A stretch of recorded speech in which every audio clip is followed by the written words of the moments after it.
দুপুরে আজটুকু ঘুমাইছিলি, তো ঘুমায় উঠে দেখি একটা ভুকলা বড় ষাঁড় আমাদের বেড় ভাঙে ঘর ঢুকে নিয়ে দেখেছে, তো কোনোরকম সেটা খেয়ে দিল।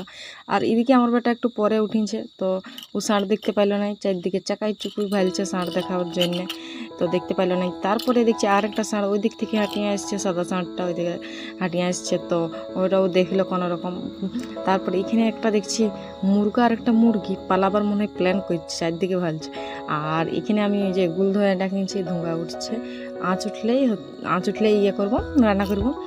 আর যে দেখাই দিছি তোমাদেরকে, আর যে আমাদের বাড়ির 4-5টা দেখতেই পাচ্ছ কেমন সবুজে সবুজ, চারদিকে শুধু সবুজ। আমাদের গায়ে পাড়ার দিকে কিন্তু অক্সিজেনের কোনো কমতি নেই, চারদিকে শুধু গাছপালায় ভর্তি, বন জঙ্গলে ভর্তি। আর ওই যে বাড়ির দিকে দুটো এখানে আমি আসি এই যে রান্না বসাতে, গুলে আঁচ উঠে গেছে। আর ছানটা চাপাই নিয়েছি, বুড়ি বাটে রাখিছিলি, তো সেটার এই চকলি পিঠা করবো।